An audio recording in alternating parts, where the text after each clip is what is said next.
You're listening to JetNation Radio, the official podcast of JetNation.com, the largest independent fan site in the NFL. Be sure to check out our forums and talk all things Jets with thousands of other diehard Jets fans. Now, to get you up to date on all the latest Jets news, notes, and quotes, here are your hosts, Glenn Naughton, Dylan Tereman, and Alex Varallo.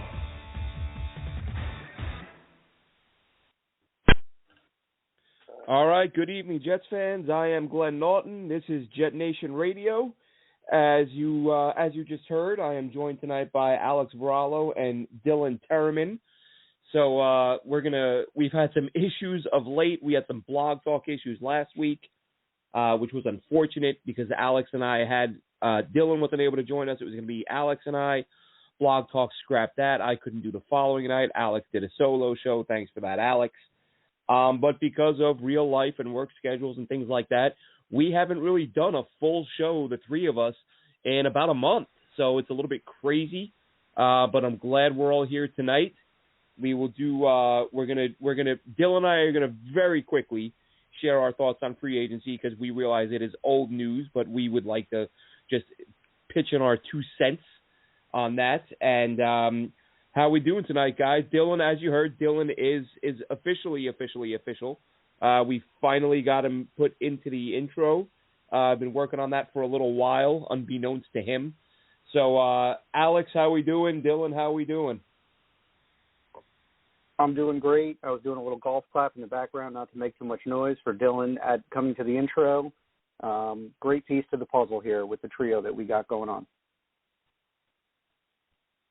Yeah, I can't stop smiling after hearing that. That was awesome. I appreciate the surprise. And March was a little hectic for me getting on, but I'm glad we can finally get in, all three of us, and start talking about what I think is my favorite part of the offseason and NFL draft. It really is. We love the mocks. But you know what? I thought about this as I was doing this mock, thinking back to the last one. As much fun as they are, and we do, and I make this point every year, we try not to go overboard and do a million mocks like everyone else. But I even feel like doing a pre-free agency mock is such a waste of time. I mean, we even addressed it. When we did our last mock, I don't think I took any offensive linemen, but I addressed it and said, I expect them to sign a couple of linemen in free agency. Of course they didn't. Not any good ones. So then you kind of, but this one is more fun because now there's a little more shape and structure to the roster, and you can kind of, build around what is in place. And so we'll touch on free agency, we'll do the mock, and then we'll be joined by Emory Hunt of Football Game Plan.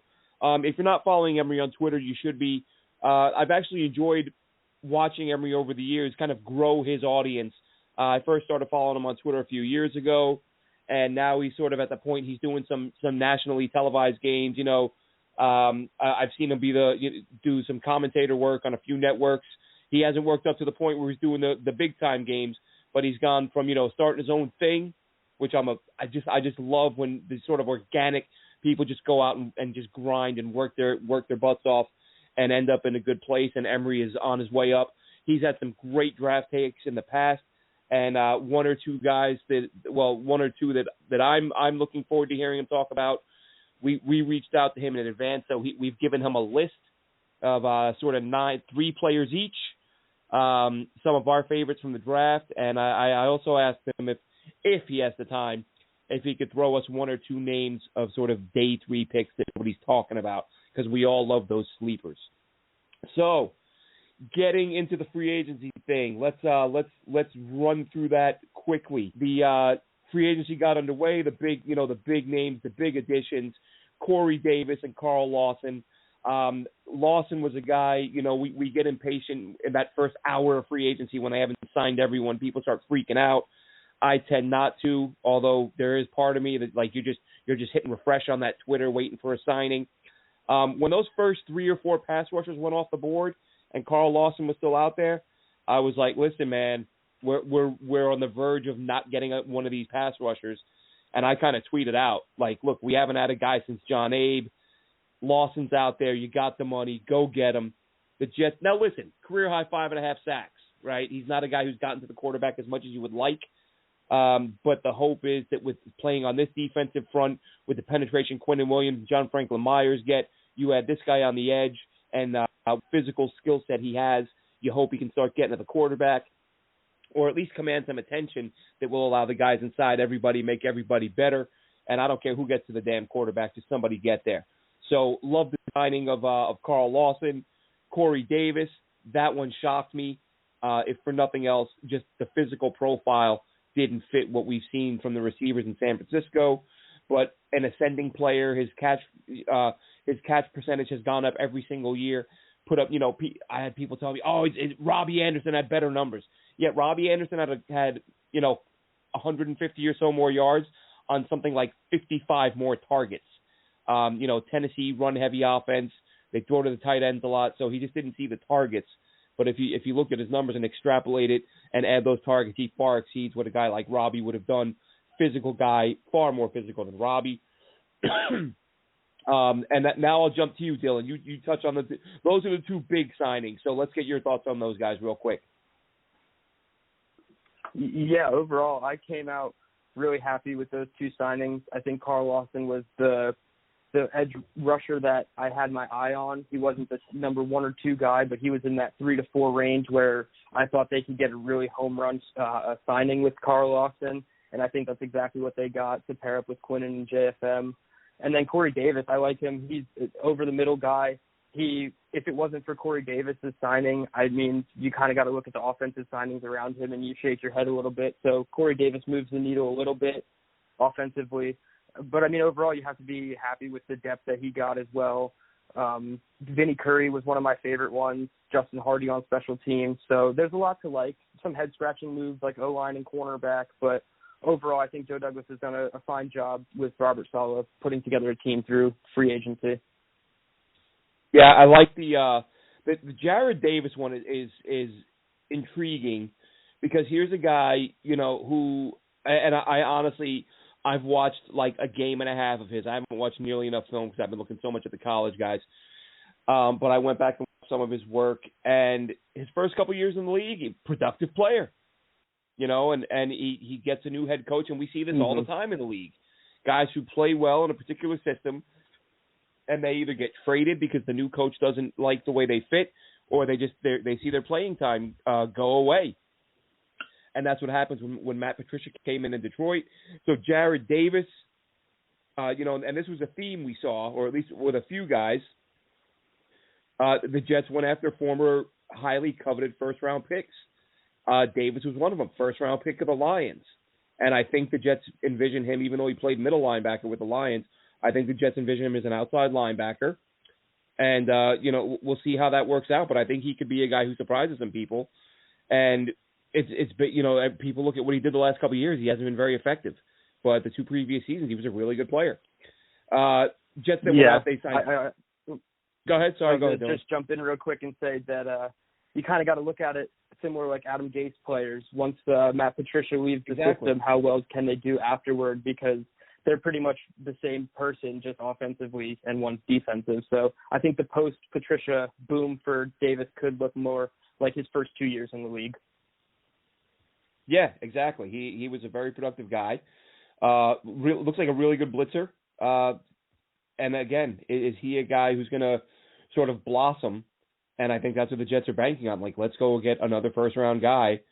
So Davis was, and both Davises were.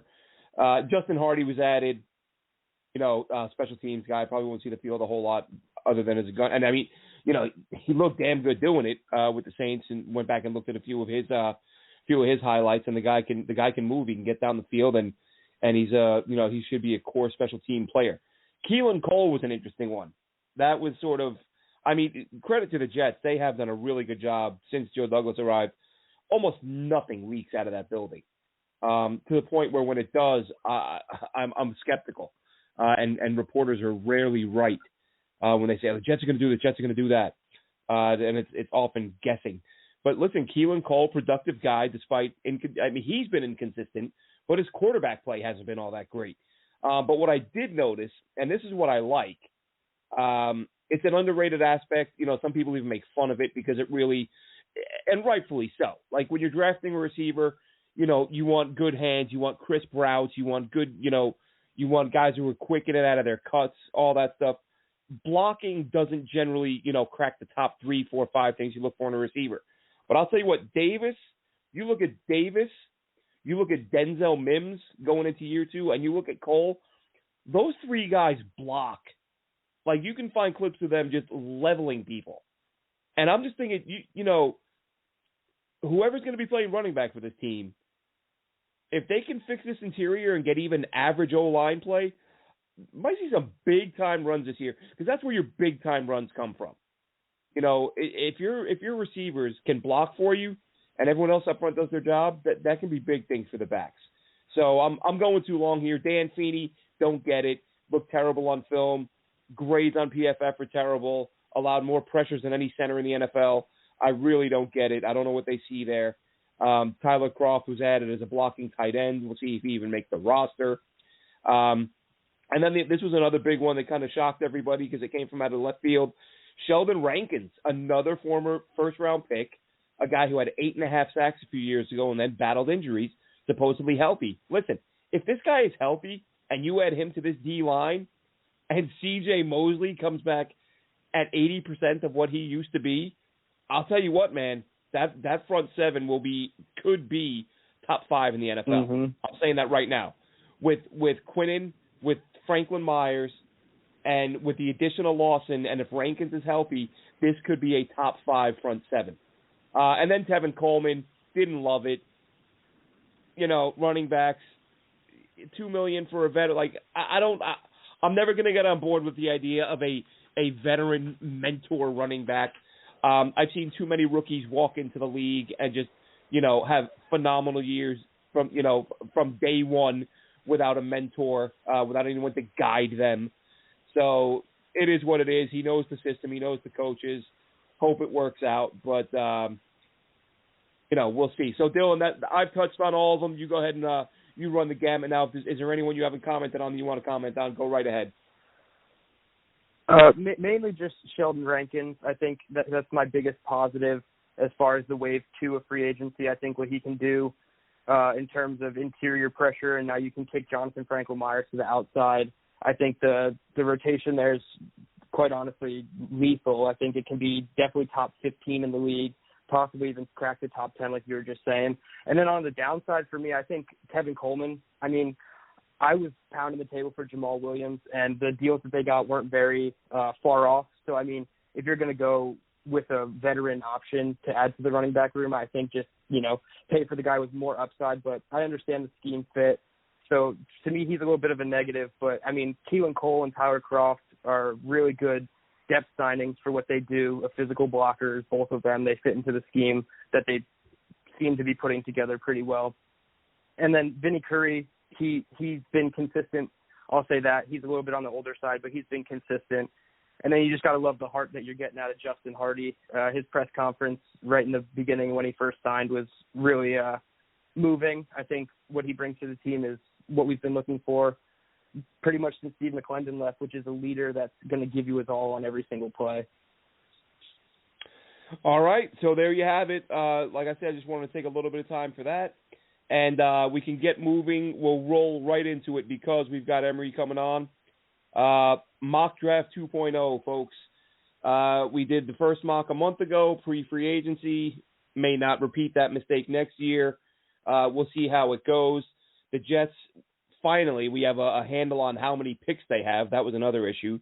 The previous mock we did, there were multiple sites, had multiple different scenarios for the Jets and where they'd be picking. This time around, the Jets have 9 picks. They are picking, I'll just run through it, 2nd, 23rd, 34th, 66th, 86th, 107th, 146th, 154, and 186. I wholly expect there to be some trades and for the Jets to add some picks, but for the purpose of this mock, we will not be doing that. We will be using the Draft Network so that we're not just, doing these insane mocks where we just project, 5 different top 2 guys, falling to the 6th round and things like that. So let's just get into it, guys. I'll kick it off. Pick 1, first round. Pick 2, no surprise here. I'm going Zack Wilson. I've never watched more of a prospect than I have with Zack Wilson, because I keep watching, waiting to see, trying to find a hole in his game. I've watched him against small schools. He's only played a few big schools. You look at, and you know, part of the thing with him is everyone, 1 year wonder, 1 year wonder, 1 year. He's a 1 year wonder in that he had a monster year this past year. But if you go back to his freshman season before he injured his shoulder, threw 12 touchdowns, 3 or 4 interceptions. Wasn't a monster year, but he played damn well. I believe that was, it might have been year 2, but he beat Tennessee. He beat USC. So you can't fault the guy because he's not playing. His schedule is what it is. All he can do is show up and play. He showed up and he beat USC. He showed up and he beat Tennessee in Tennessee in a full stadium, 100,000 people, and he drove it. He had the ball inside his own 10-yard line with less than a minute to go. Drove down the field for a game-tying field goal, and then in the ensuing first drive in overtime, he rips a touchdown pass in to win the game, and that's that. So the guy, he can run, he can make every single throw, and I have to tell you, I watched so much of him this week. I got to the point where I was like, he was making really impressive throws that I was looking at and thinking, well, that's not a really big deal, because I've just watched him make 15 throws that were better than that. So I'm watching him make throws that if it was any other quarterback, I'm saying, wow. But when I grade it on a scale of his other throws, it's not that impressive. I've lost count of the number of times I've seen him throw the football and put it right in a spot where the defender cannot get a hand on it, and his guy makes a big catch. And he does it at every single level of the field. Number 1 quarterback in the country in deep accuracy this year. Number 1 quarterback in the country in completion percentage, and per PFF, the number 1 quarterback since their highest graded quarterback since 2018 on tight window throws. So I'm sold on him. And it doesn't mean Justin Fields can't make these throws. I just haven't seen Justin Fields. We talked about this on Twitter earlier, Dylan. I went back and watched the Sugar Bowl against Clemson, thinking I would see 5 or 6 really good tight window throws from Fields. I saw 2. And one of them was a case of a DB not putting his hand up. If the guy put his hand in it wasn't a ball where you look at it and go, oh, wow, the defender couldn't get to that. No, the defender was just late getting his hand up. Whereas with Wilson, it's just the defenders are getting their hands up. They're just their hands and their arms aren't long enough because he's putting it in spots where only his guy can get it. And if I saw him do it a few times, I'd say it was lucky. The number of throws I've seen and thought, if I didn't know any better, I'd say that was a fluke and that was a lucky throw. But when you see him do it the 15th, 16th, 17th time, it's like, you know what, I think he knows what he's doing with the football. So he's my number 1. What do you got, Alex? You're up next. Okay, so here we go. To start it off, Mach 2. Obviously, sticking with the theme of quarterback here. Obviously, time will tell whether or not it's Sam Darnold's in our future or not. He's our quarterback today, but all signs are looking like he's probably not going to be the guy. So with my selection here, I'm going with Justin Fields. I agree a lot of things that you say, Glenn, and for the listeners out there, we're going to be doing some draft-related shows in April. Some of them we're going to be reviewing the top positional needs for the Jets, and each of us are going to give our top 3 guys, and we're going to have a segment with our guys, air quoting, on who we pound the table for and things like that. So I can't wait till we get to that point of our timeline with our shows here, because the trend right now on Twitter, social media, and everything is who are the Jets going to take, and everyone seems to be choosing their sides right now, and it makes for good, sports debates, and some people already have things set in stone. We're a month away. Let's just give it time. I'm continuing to watch film and do things like that. I still haven't finished my full deep dive on the 3 quarterbacks that we feel might be the selection at number 2. But right now, I'm going with Justin Fields. I like the body of work. I think he's a great athlete. I think that something that he has that, people talk about, and they call it grit. When I saw Justin Fields near the end of the season, taking that devastating hit to the ribs and picking himself off the ground and continuing to play, and not only just finishing the game, but coming back and playing at a high level too. Lots to like with Justin Fields. I think he's dynamic as a runner, and I think that he's got a rocket laser arm. Really impressed on, the way he can stretch and, with the RPO and being the dual threat runner, really, really keeps defensive teams on their toes, because you just never know when the guy's going to tuck it and run, because you do have to prepare for that aspect for him as well. So mailing in my pick, Justin Fields at number 2 to kickstart Robert Saleh and the new Jets era. Dylan, what do you got? All right. What do you got, Dylan? Yep, I'm gonna follow up on that one. Not to say that I dislike Zack Wilson. I think a lot of things that Glenn was pointing out are absolutely true. He can make the extraordinary look average, so to speak. I think the things that he does are exceptional. But since the Jets beat the Rams, my guy has been Justin Fields, and I'm going to stick with it.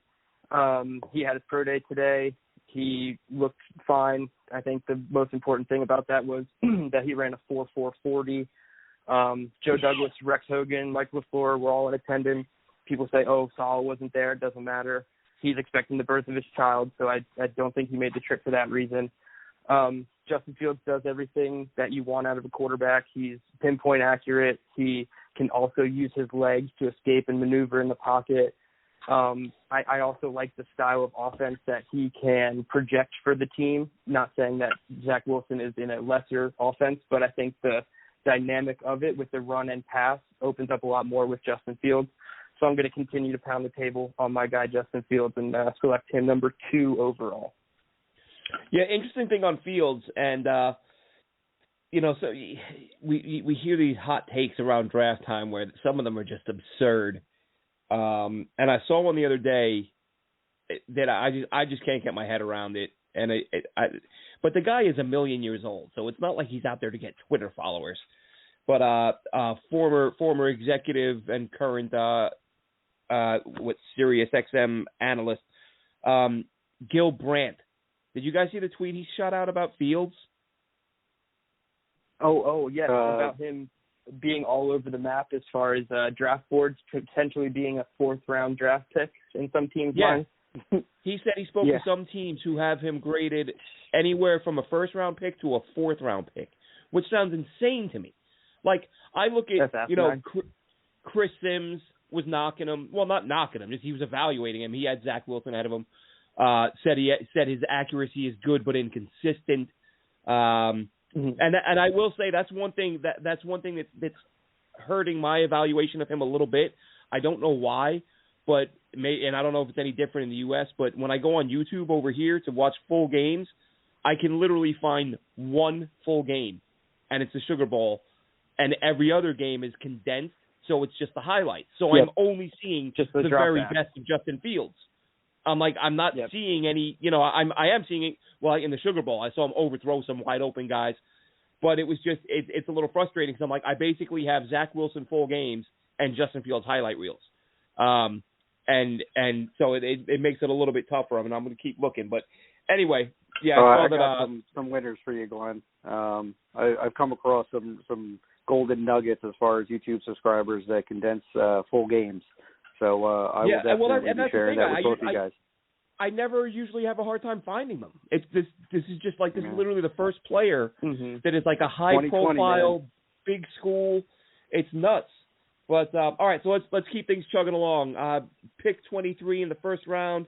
The next biggest need on the team, as far as I'm concerned, is at corner, and I am going with. And originally, I think I would have gone edge here, but now that you've added a couple of guys up front, you've added Rankins and Lawson. That's not as much of a pressing need.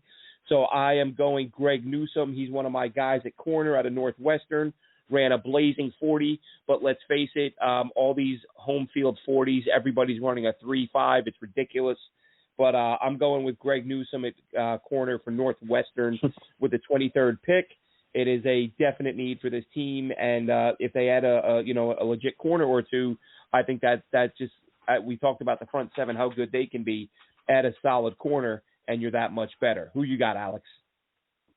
Okay, so my selection here, pick number 23, the last pick of our first round, is also a Greg, but he goes by Gregory Rousset. This is an edge defender that played out of Florida last year, out of Miami. Well, actually, I shouldn't say last year because he did opt out in 2020, as many people did. Now, I did this mock a little while back, before some of the free agent picks were coming on, and I stuck with it. I was on the fence. I was thinking about going a line here. I just think that, what's his name? Joe Douglas is not done yet putting together this offensive lineup. And I think that he's probably got something in store for us before draft day comes. Otherwise, if we feel content with what we have defensively, I have no problem plugging in like a Creed Humphrey here. But at the end of the day, the Jets have addressed getting a pass rusher in Carl Lawson, which we've talked about at length, and I don't think one guy is going to be enough to get the job done. Why not have two people coming off both corners that can do the same thing and put pressure on the quarterback? So let's send the pick in. Let's bolster up this Robert Saleh defense and go hunting for some QBs. All right, Alex. I mean, and like I said, I didn't go edge there, but it's one of those things. I'd have no issue going edge. Rousseau, I think Rousseau, the thing, he retired and unretired, didn't he? That worried me a little bit about him. No, that was Jalen Phillips. Oh, that's right. Rousseau and Alex. Rousseau is the guy who took the year off. They had one guy who opted out, and Jalen Phillips is the guy who retired due to injury and came back. All right, go ahead, Dylan. What do you got? I almost wish there was a third Greg with a first-round grade that I could take to finish that one up 3 for 3. But TDN has a specific cornerback falling, and the Jets, we saw them take a cornerback from a Virginia school that had an injury last year in Bryce Hall. So I'm going to go ahead and take advantage of TDN simulator, and I'm going to go ahead and take Caleb Farley, cornerback from Virginia Tech. He has the back injury, which is a concern. I believe it's a microdiscectomy. I'm not a doctor, but I believe that's what it's called. And no one really knows the timeline on his injury. Some say he slipped out of the first round. Some believe he's still a top 20 to 25 pick. So I think if he's there at 23, the Jets need to take him. He was clocked in 2019 because he opted out due to COVID in 2020. He was clocked at 24.16 miles per hour in a game. So that's faster than anything Next Gen Stats has recorded since they started doing it in the NFL level. Theirs is roughly 22 point something. So the sheer speed and athleticism alone, if the medical checks out and they do their due diligence on him, absolutely it's a steal at 23. So Caleb Farley is my pick. All right, so we all go offense with our first pick and defense with our second pick. Two of us go corner and Alex goes edge. So with the Jets' first pick in the second round, it's time to address that offensive line, and I'm going to go ahead and take Creed Humphrey, center out of Oklahoma. The guy is an absolute beast, stays on the field and just flat out dominates, doesn't let anybody get near his quarterback, and I think that would be a welcome addition. And the Jets need to build up that offensive line around whoever they have at quarterback next year. How about you, Alex? Who you got? I just getting the tweet ready for Mr. Humphrey. Gotcha. All right. So let me go ahead and just make sure I got this one right. Multitasking is not my best thing to do after 5 o'clock. Usually that's for my day job. Okay. So with the second round selection that I have here, the Jets are going to take a flyer on one of the more electric players in this draft. Comps are all over the place. People have their concerns about his size and, certain abilities that he has. But for me, I think it's an absolute slam dunk in Rondell Moore, wide receiver out of Purdue. What I love about this young man is what he lacks in size and stature, he makes up with heart, competitiveness, and just tenacious football play. This guy had dealt with some injuries over the last couple of years, but I think that he's come through them. Those are a part of his past now, and moving forward, I think that if the Jets do take him here, he's a perfect piece to the offensive puzzle as far as getting somebody that you can just find ways and craft ways to get him in space. What he does after the catch is phenomenal, And like I said, don't be surprised by the measurements with this guy. I believe he's around, I think it was 5'9" according to the roster, but then I think he came in at 5'7", maybe 5'8" for his pro day. Yeah, he came in at 5'7". Right. So, that's my height. So he's what I would envision myself as an NFL athlete, I would hope. Not really, but, this kid squatted 600 pounds. And, that's gotta add for something. The fact that someone that small at 180 pounds is putting up almost 3 times his weight, I mean, there's only freaks of nature can do things like that. And, if you go and you watch some of the earlier tape from 2018 and 2019 on Rondell Moore, I think you'll be more than impressed with what he's done. And I think that he would be a dynamic weapon in this offense moving forward. All right. Sounds good. I'm listening. Electric player. He was one of the first players I watched in this year's class. And, yeah, I think they called him a video game or something like that. He is a guy who just makes people miss. Electric player. And listen, you add him to any offense, and the expectation is he's gonna give you a guy that defenses are gonna have to game plan for. Getting him in round 2, fantastic. Dylan, who do you got? Yeah, I went offensive line as well, but I did not go interior offensive line. I went on the outside, and I took Dylan Radden's offensive tackle from North Dakota State. He came in at 6'5.5", 305 pounds. He's a physical player, another opt-out from 2020. My projection for him in this offense is he is the solution post-Fant. I think that he could be a great swing tackle for 2021. In case Becton or Fant misses time, we saw Becton check out of how many games last season due to minor injuries. And I think Radden's is a physical player who could step in and just start basically seamless if you're replacing Fant. So for me, I kind of ignored interior offensive line again, but I think the tackle class now looks really good with Becton, Radens, and now Fant as your swing. How do you spell his last name there, Radden, Dylan? R-A-D-U-N-Z, right? D-U-N-Z, yep. Okay. I went to go Google it. I saw 2 different spellings come up. Got to be correct when we come to do these things, otherwise Twitter will correct you. So, yeah, and put in the pick, send it in. I remember was it earlier this year, I believe, Daniel Jeremiah had him at one point as being a first-round pick, and you know how that goes, guys. Just that doesn't always happen, but he's a highly thought-of prospect.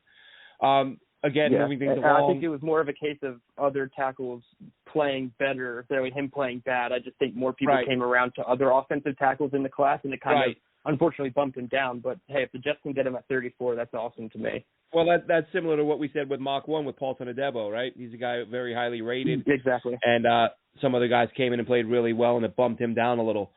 So round 3, pick number 66, this is where I'm gonna go for an edge guy, but a guy who can play in a few different spots. And this is one of those picks, and I am gonna start wrapping these up quicker. But this one, every now and then I make a pick on TDN where I'm like, this is just ridiculous because I know this guy isn't gonna be here on draft day. Like TDN might have him there, but I have him going in real life being a mid-second rounder. But I'm going Carlos Basham, edge from Wake Forest. Bigger guy, comes in at 280, but he can play a little bit inside, a little bit outside. Great motor, not as productive this year as he was the previous season, but I think to get him in that spot would be great value. And again, don't get mad at me because I'm taking the guy in the 3rd round who won't be there in real life. I'm going for what was on the board, and that's what I'm doing. Carlos Basham at 66. What do you got, Alex? Okay, so here I'm finally going to address the cornerback position, and I'm going to go for Stanford's Paulson Adebo. What I really liked about Adebo's tape was the versatility that he brings at the cornerback position. So some guys get locked into certain things where, he's best in man or he's best in zone or, you really have to have, strong guys up front or good, quality safeties in the back line to mask some of their deficiencies. What I saw, and through my research, is that not only is this guy a playmaker who ended up with 27 pass deflections and 8 interceptions throughout his career, but he's not afraid to come up to the line of scrimmage and stick somebody in the mouth. So he's got good run support qualities. I also felt that, his versatility goes as far as, being able to play in the cover 3, being able to, be in a zone-heavy scheme, or if you're going to be in a cover 2 man or, a man-to-man trap kind of thing. He brings so much to the table that, he's a defensive coordinator's dream, because no matter what you want to do, he's got experience or he's comfortable doing that as such. You're not limited with the way you're going to be putting him out there. And, from my research with Salah's defense, he likes to mask his coverage, showing a single high safety, and then what they call rocket and rolling their safeties into a cover 2. Then that, changes the whole dynamic for the quarterback and the offensive line that are trying to determine the play. So you need corners that are able to switch from, cover 3 to cover 2 to cover, man coverage. And I feel that, Paulson is absolutely the guy that can play in all aspects of, a defensive coordinator's, scheme. All right. Funny enough, the guy that I just mentioned. So he, again, one of my favorite guys going back to 2 years ago when I first saw him play. So getting him in that spot would be fill a need with a highly rated player. Always a welcome outcome. Dylan, what do you got? Yeah, at pick 66 in the 3rd round, I found myself in a similar situation as you, Glenn, where you had a player that you knew was not going to be there. I went the opposite way. I was a little bit more true to what I thought the board would look like, and it was Jamin Davis from Kentucky, the linebacker, sitting up against Jabril Cox, the linebacker from LSU. Yes. And I knew there was no way Jamin Davis was going to be at 66, so I went and I took Jabril for that reason. Okay, you went with Cox. Yeah, so after they missed out on Keanu Neal, they pivoted and signed Del'Shawn Phillips, but I don't think that's going to stick. So I think Jabril Cox can come in and play the will. He's an every down linebacker, and he could be the contingency plan for C.J. Mosley down the line if he's, cut, traded after the 2021 season. I think he could slide over and play Mike. Not 100% certain, but I know for a fact he can play the will. So for me, Cox is a plug-and-play day one starter at linebacker, and Saul is going to use him and get a lot out of him, I think. All right. Sorry, guys. My dog was having a barking fit, so I muted myself. Dylan, what was your pick? That's all right. It was Jabril Cox, the linebacker from LSU. Got it. All right. Pick is in. All right. Moving things along. We'll keep this one short and sweet. Going to the offensive line again. As you said, Dylan, have a contingency plan in place for when George Fant is gone. Fant is one of those guys. Nice player, but he's not a long-term solution. I'm going with Spencer Brown out of Northern Iowa. Honestly, only started watching him about a week ago when I spent the day just watching some of the guys who were at the Senior Bowl who I didn't catch the first time around. Looked really good in some of his one-on-ones, and went back and watched him. And the guy, he plays with a mean streak, nasty attitude, really physical, aggressive guy, held his own against some of the bigger school players. So maybe developmental guy, but a guy that I look at and think, as far as I'm concerned, the only spot on the O-line that I'm really genuinely worried about is right guard at the moment. I probably have more faith in Cam Clark than most people, and I understand that. I've had people tell me I'm nuts because he hasn't played a single snap, and I get that. But I guess I'm guessing that the Jets are expecting him to step up and have a chance to steal a spot this year. So as far as I'm concerned, the only spot that's really, really unsettled is right guard. And I think Spencer Brown can become your right tackle of the future, and he could step in and play right guard this season. Alex? Okay, so looks like you and I are kind of on the same theme here. It is time to go back to the trenches and address the offensive line. And where I went is I selected Josh Myers out of Ohio State. He was the center for Justin Fields. So if you guys see a little bit of a theme here, getting somebody that he's familiar, that he's already worked with. Now I know, we already have Connor McGovern. What are you thinking? Are we going to slide him over? No, I'm not looking to make any drastic changes. Connor McGovern's still the guy. I just think that you bring this guy in, he would more than likely be able to give you, pinch start if something happened at the guard position. In the event something happened to McGovern, he could come in. Fields would be familiar with him in this scenario.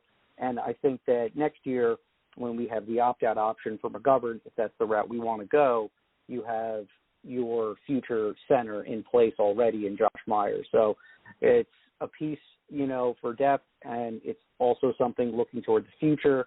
You often hear championships are won in round 3. They're not all home runs, but a guy like this, you get a viable starter out of with potential down the future line. So easy pick for me, maybe not loved by others.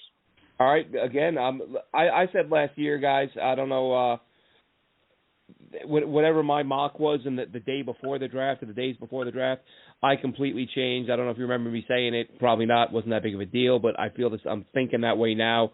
Once they picked Becton, I went O-line crazy, and I was like, as I said then, I had flashbacks to Mangold and Brick and Faneca and these guys that dominated up front. And once they had Becton, I was like, I want 2 or 3 more linemen. And we ended up, again, you got Cam Clark. But, yeah, I think another 2 offensive linemen this year, hell, 3 if you want, is absolutely, the way to go. So I love the idea of going O-line. I think most fans do at this point. And we've all taken O-linemen early on here. Dylan, what do you got? Before I get to my pick real quick, I just wanted to note about Spencer Brown. That man is 6'8.5" and ran a 4.88 40. I don't care if the pro day is a little bit lenient. That is extraordinary for a man of that size. That's crazy. So good That's pick crazy. there, Glenn. I my didn't. 88th overall pick. Oops, sorry. No, go ahead. You're good. No, so for my 86th pick, I went on the offensive side, but I took a weapon for the new quarterback. In this case, it would be Fields for me. And I took Amon-Ra St. Brown, the wide receiver from USC. He's 5'11", 197, ran a 4.51. He's compact. His father's a bodybuilder, and the tape shows up with his physicality. So I think he slides right into this scheme that they're building here in New York with all the physical wide receivers on the perimeter. And he's obviously the contingency plan for Jamison Crowder. I don't expect them to extend his contract or keep him into the 2022 season unless he has a phenomenal year. So I think Amon-Ra would slide in really well as a slot receiver for the future. All right, more offensive weapons. I like it.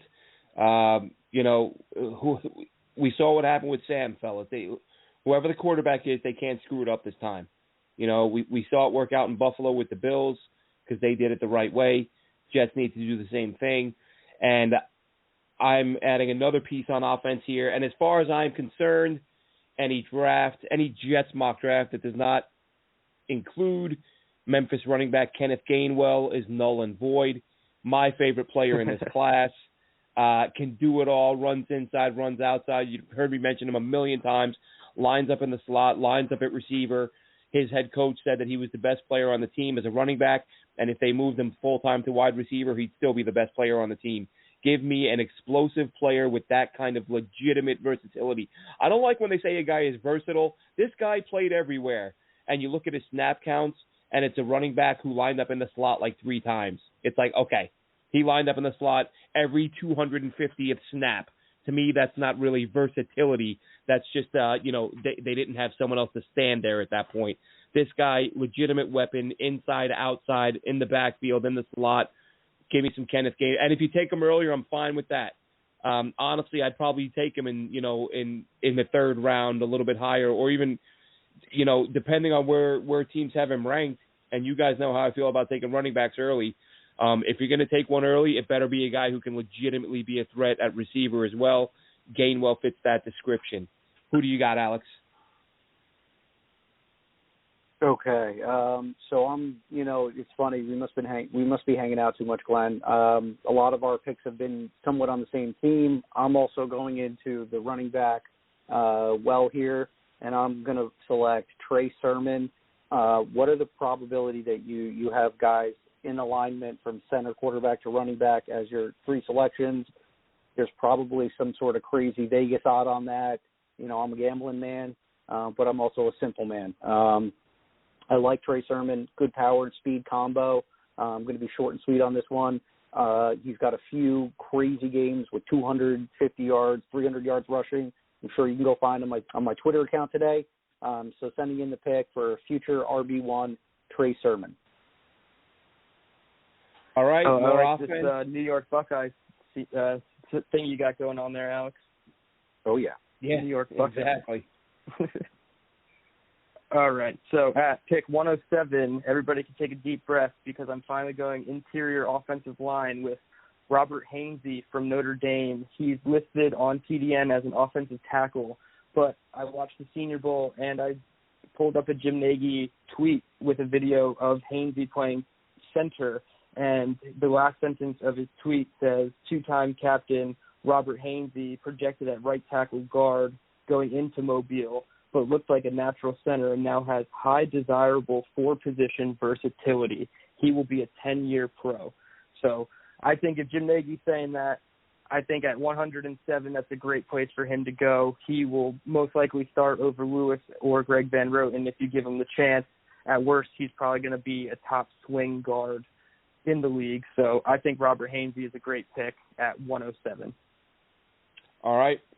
More depth along the offensive line. I'll take it. In this draft, because the Jets added 2 receivers in free agency, that's the reason I've waited this long to address receiver. I think that prior to signing a couple of guys, my mindset was go out and draft 2 or 3 of them because you need them, and you need some competition at that spot. Because listen, teams nowadays, it's not uncommon to carry 7 receivers, 6, 7 receivers, and the Jets don't really have 6 or 7 guys that you can say are locks to make this roster, at least before free agency started. Now you've got sort of 5 guys, and you look at a guy like Berrios, and his punt return ability is probably going to be back. But basically the open roster spots at receiver are dwindling. In this spot, I went with Auburn's Seth Williams, physical guy. I actually, I like Schwartz, who played on the other side. I was trying to decide between those 2 guys, and I ended up settling on Seth Williams in the 5th round at 146. Who do you got, Alex? Okay, so I'm going into the defensive backfield here. Going to bring a little bit of a thumper out of Missouri here, calling in Joshua Bledsoe, intense run support guy, very good at covering the tight end. Sometimes gets swallowed up in the box, which happens with, safeties that are biting off and chew. I think early on he'll be in, sub packages, dime packages, maybe coming in as a nickel safety, and, has got plenty of experience covering out in the slot. So, with the theme of not having a lot of big featured names at the defensive back position being brought in this offseason, the Jets go to the draft to try to get some, future gems to round out Robert Saleh's defensive back room. All right, Dylan, you're up. All right, I go back-to-back Notre Dame players, and at 146, I select Dalen Hayes, the edge from Notre Dame. He's 6'3", 260, another guy that had a solid Senior Bowl. He's a stand-up rusher. He blitzes the gaps as well. I think he can be the day one Sam linebacker. I found the Will linebacker in Jabril Cox earlier, so here's the Sam linebacker. Put those 2 guys around C.J. Mosley or Jared Davis, either one, and I think those 3 linebackers can produce for you. That was Jay Hayes, you said? Dalen Hayes, Daelin. And you really tested my my spelling capability here tonight, Mr. Dillon. So that takes us into our second selection into round 5. Going back to you, Glenn. Yep. This is sort of a guy that I haven't really heard much about. Another player that I picked up on a couple weeks ago and liked what I saw from what I liked what I saw from what I watched. Versatile guy, Derek Barnes, linebacker out of Purdue, played a little bit inside, played a little bit outside. I'm not 100% sold that C.J. Mosley is going to be around for the next several years because of his price tag. So I think if the Jets get the opportunity to move on sometime in the next 24 months or so, they're going to want someone to fill that spot. And I like Barnes in that role. And, again, he's sort of type of guy probably play some specials for you as a rookie and work his way into a rotation. And I think he has the ability to eventually be a starter. And one more time with that name, Glenn? Sorry, Derek Barnes. Derek Barnes. Got it. Out of Purdue, yeah. Out of Purdue. Yep. Send it in. Okay, so my next pick here, I thought we had 2 6-round picks, not 2 5-round picks. Had that mixed up. So sticking to my second 5th-round pick here, I'm also going to be going over to the Notre Dame. I'm sorry, no, I think he's with Michigan. Nick Eubanks, tight end. Yep. Confirmed out of Michigan. Not really going to be too impressed by his stat line, but if you go and you watch what he does on the field, you'll see that he is quite a good blocker. He is useful as a receiver, but last year, a little bit of a odd season, being COVID and things like that. Not a lot of games, not a lot of tape to look into, and I think he only had like 10 receptions out of the 4 or 5 games that Michigan played. So, again, a lot of room to be desired, but like we talked about, I think Griffin is on his way out, and you're going to need, young, fresh tight ends to start anew for LaFleur's offense. So send in Nick Eubanks as another blocker and a possible number 3 potential on the depth chart for our tight end group. All right, Dylan, you're up. Yep, at 150, the Jets actually virtually met with a running back from Louisville, and that's Xavion Hawkins. In my notes, I wrote he's an explosive athlete, and he has home run speed. He needs to clean up his blocking a little bit, but he has versatility in the run and pass game as well as special teams. So I think I like what he brings to the running back group. He would be probably the most explosive guy next to maybe Ty Johnson from day one. So good addition there at 154. Yeah, he's a guy, honestly, I almost took along with Gainwell, but they're just too similar to grab both of them. Right. If I was going to grab someone like Gainwell, I might grab Felton, but he's coming off the board too early because Felton can legitimately line up at wide out as well, and you can just kind of move those guys around. But Hawkins, I tweeted about him sort of a couple months ago, just a couple of highlight runs where the guy, his ability to stop and change direction on a dime, and that great speed, he has the ability to be a really good player. Mm-hmm. All right, that Alex, brings us to you again with the 6th round. Oh, that's right. I am up, aren't I? I think it's over to you, Glenn. Yep. 6th it round, is. yep, It 186. is. All right, and I'm closing it out, and I'm going with another running back. Like I said, almost went Hawkins, but too similar to Gainwell. And I took this guy last time around, and I said it then, and I'll say it now. Just the sheer value pick, Chris Evans out of Michigan. A lot of it is going to depend. I'll repeat it for those who didn't hear it last time. This is all depending on his level of maturity. He did have some issues at Michigan. He did lose some time for disciplinary stuff. I suspect that played into why Jim Harbaugh used him so little in his final year. I think he had like 14 carries. But if you go back to Chris Evans' first year or two at Michigan, my first thought looking at him was he looks to me like a starting running back. Like, and actually that's funny because that's a note. I meant to say this at the beginning, but I'll throw this in real quick after I just say that Evans to me looks like a starting type guy. And what I meant to say at the top, because I have this thought every year and I don't always voice it. As much fun as these are and as great as these can be, and sometimes we hit and sometimes we miss. I look at the Jets draft history, and and you guys may have seen, I tweeted this out the other day. If you look at the Jets draft history from 1997 to 1999, Bill Parcells, one of the most respected coaches in the history of the NFL, a Hall of Fame head coach, for that 3-year stretch, drafted 31 players, and almost every single one of them sucked. I think he found 5 or 6.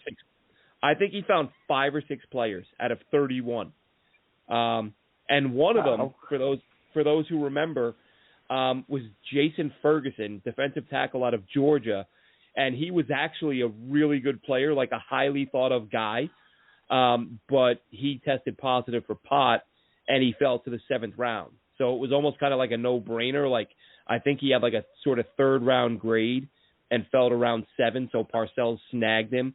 So that was one of his hits. But yeah, I'm like, if Bill Parcells can go 5 for 31, and he's a Hall of Fame coach. Look at Bill Belichick. Look at the Patriots just had to do what bad teams have to do, and he had to spend a bunch of money because he hasn't drafted anyone who can play. So Belichick can't find a player, and Parcells can't find a player. I don't feel so bad if I miss on these. I mean, some of these I'm like, I really think every one of these guys is just guessing.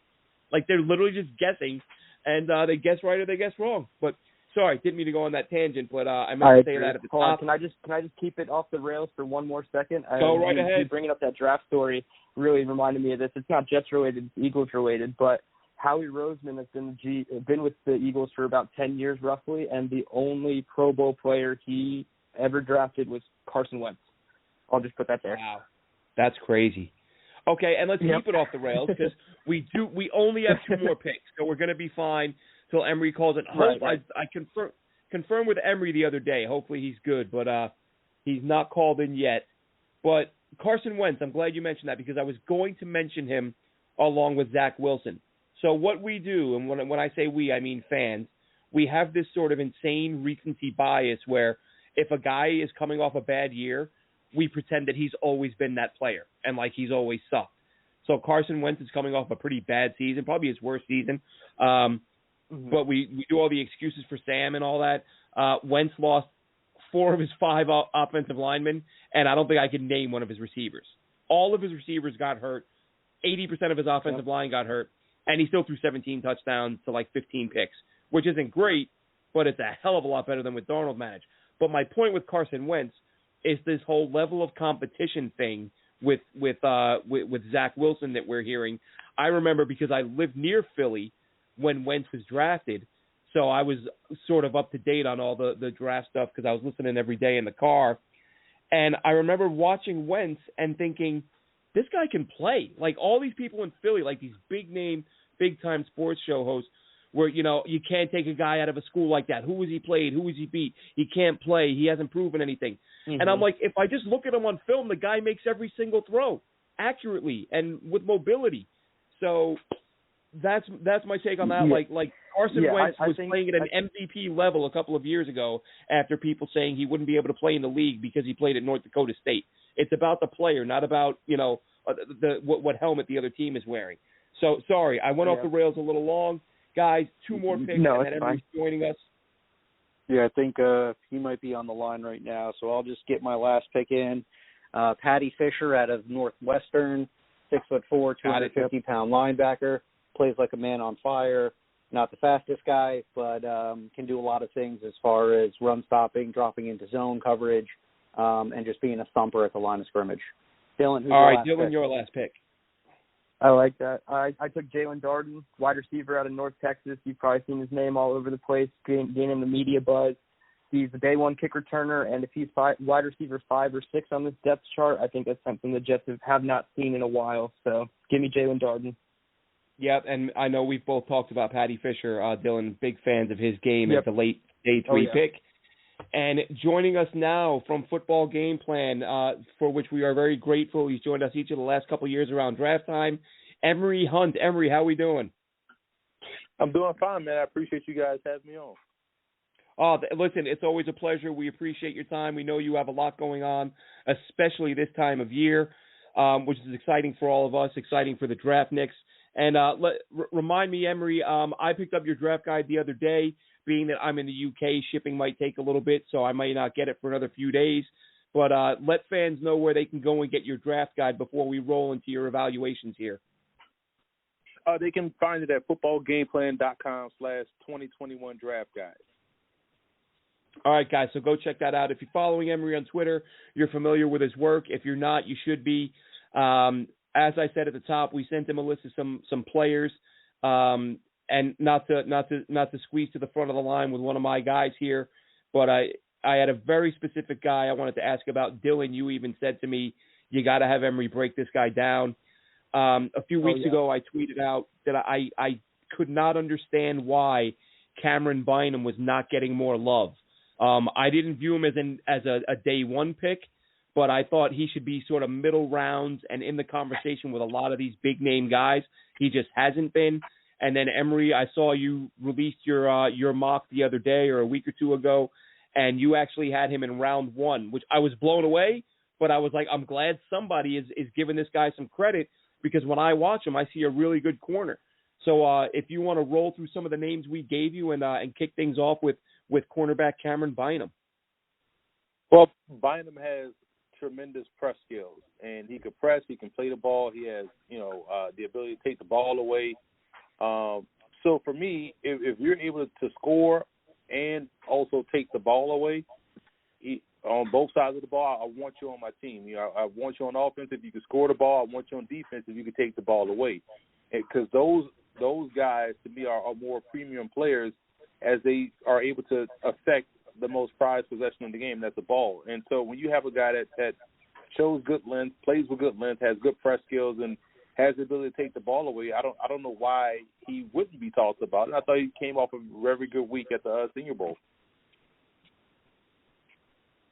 All right, and that's, again, I wasn't understanding it. I didn't know who or why people weren't seeing it, but I'm glad someone's giving the guy some credit.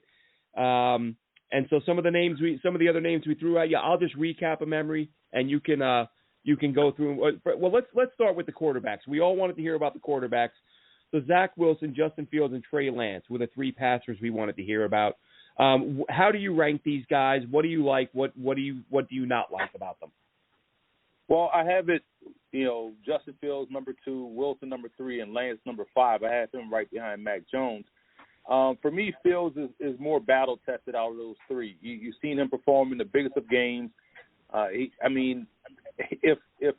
Olave runs the right route, then that ball hits him right in between the numbers, and they beat Clemson for a second time, And so this guy has really played extremely well on the biggest of stages and has the upside, because he only played 1 full season in this truncated season. I don't really count what he did at Georgia. He was more of a gadget guy at Georgia, but he played 1 full season at Ohio State and this truncated season this past year due to COVID. So he has played some big-time football, has protected the ball rather well, has done a lot of good things from a passing perspective, and has that Deshaun Watson-like mentality of, this is a guy that is battle-tested and is an assassin. Like, nothing rattles him. Almost like Jalen Hurts, where nothing really gets under his skin. And to me, more than anything, that's the most important trait that you want from a quarterback. I need you to be able to handle pressure, whether it's pressure of the situation or pressure coming from the opposing defense. And I think Fields is unflappable in that regard, more so than Trevor Lawrence. So, to me, if the Jets are sitting there at 2, Fields I would make the choice Fields based off his mental makeup and what he can potentially do in this particular market. Not every quarterback can play in this market, and Fields, to me, has the right temperament to play and thrive in this market. So Zack Wilson, I tried to tell people about Zack Wilson 3 years ago, but, apparently he wasn't good 3 years ago, and until, some of these people that's out here now start tweeting about him because of what the Twitter highlights go, that get spread around. Mm-hmm. It's also funny because you see the same people that killed Andre Ware for his tweet during that Houston game, or his comment during the Houston game about having Zack Wilson as his second-rated quarterback. People slaughtered him. Those same people are now all in on Zack Wilson as QB2. Mm-hmm. So Wilson has always been good. He is Johnny Manziel-like without the off-field issues. I think people hear the word Johnny Manziel and think of the negative, but forget that Johnny Manziel was such a tremendous prospect. Now, he may not be as explosive athletically as Manziel was. Manziel did rush for 1,500 yards in the SEC that one season, but Wilson is pretty close as far as what he can do on both ends of offense. So I think he throws well on the move. I think he's the best at throwing on the move, more so than the other quarterbacks in this class, and definitely someone that I have a really good grade on as well. So I like Wilson. I like the fact that he's a gamer. I like his 2019 game against USC. I thought that was excellent, because people may look at the numbers last year and think that he didn't play well, but he was injured last year and still played well and got in that upset against USC. And Lance, to me, is an intriguing one because, you have folks that they talk about Dwayne Haskins and they talk about his 15 games or so, and he didn't play enough at Ohio State. But in his 15 games at Ohio State, he set records, was a Heisman finalist, set NCAA records, set conference records. And now you're telling me 2 years later you're willing to go all in on a guy that started 15 games at the FCS level in an offense that threw the ball a lot. And, so in the one showcase game he had this year, he was kind of okay. So, that's why I have him, fifth out the 5 quarterbacks. I'm not knocking his talent. I just think that he needs to go to Jordan Love route where you're going to have to really, if you're a team like Atlanta or someone that has a veteran that maybe you can move away from within 2 years, San Francisco will probably even make sense if you plan to keep Garoppolo for this 1 year. But you can't expect a guy like Lance, I think, to come in right away and play. I think he really needs the benefit of playing in the preseason, a lot in the preseason, being slow walked into the starting lineup. So, Detroit would be a good spot. Atlanta, like I mentioned. San Francisco, I can understand. If you're a team that New England, if you someplace where he's not expected to be the starter and they won't have a situation where the fans are calling for him to be the starter, I think that's the best route for him to go. All right, moving over to defense. This is a guy, we just did our mock 2.0. We do a couple a year. We don't go over it, but we last time around, both our other hosts here, Alex and Dylan, took Xavin Collins. What are your thoughts on him? Collins is an old school inside linebacker to me, one that's like tall, rangy, but he can play all 3 linebacker spots. I just feel like he does a great job in pass coverage. He's fluid in zone. He could handle his own in one-on-one coverage. So I like him in today's game because he's a guy that has length, has some good size, but plays well with his size, not awkward in space. He's a very good athlete. And I think he does a good job in playing a run at the line of scrimmage or even, covering the short area zone. So he's really a do-all player that can play all 3 spots. I think people make him out to be a pass rusher, but that's not his game. Although he probably can rush the passer, I don't think he's a true pass rusher. I just think he's a good, big, athletic outside backer that can also play inside. All right, now if you could break down a couple receivers for us. I believe, if I'm not mistaken, these came from you, Dylan. Elijah Molden and Terence Marshall. Well, Molden is the corner from Washington. Yeah. One was a corner, one was a wide receiver. Yeah, I'm sorry. I was thinking of the Elijah. You're thinking of Elijah Moore. Yes, because you had 2 Elijahs. Sorry. Well, Moore, I like Moore, and I've said Moore is probably someone that you don't have to take off the field. Because he could even play running back if you want him to. So he's just in a guy that has good fluidity, really good control with his body, and runs good routes. Comfortable catching the ball away from his body, all that good stuff that you want to see in a receiver. And I'm always of the mindset that size is not a skill. So I don't care that he's 5'9", 185. I just like the fact that he plays the game how you want someone to play it.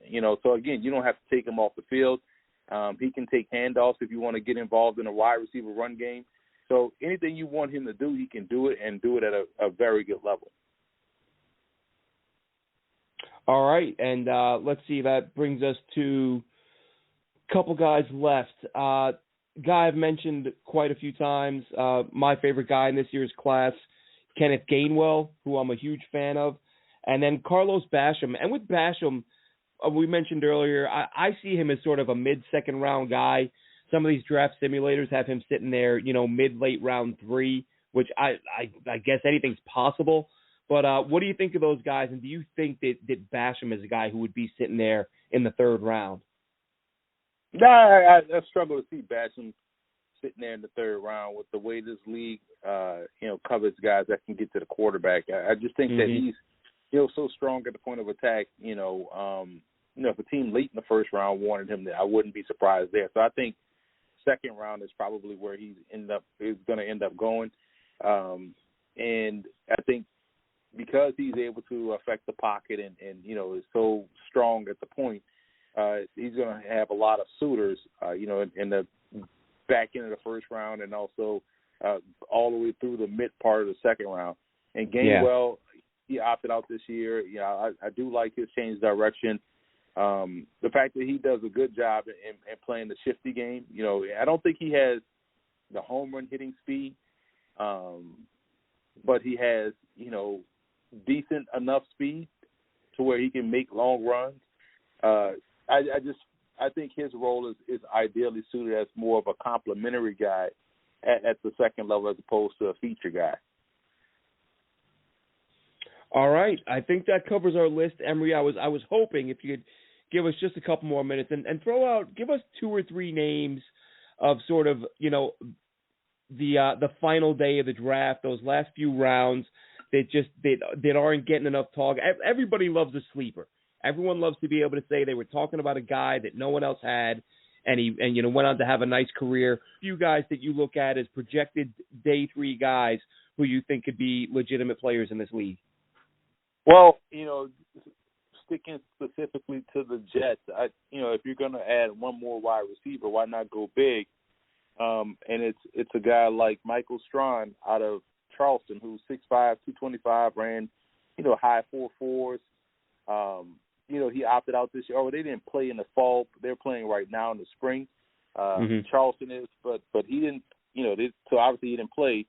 But he has outstanding leaping ability, man. He's tremendous. And, you know, one of these guys that could be a stretch vertical player or even an ideal zone threat, got good footwork.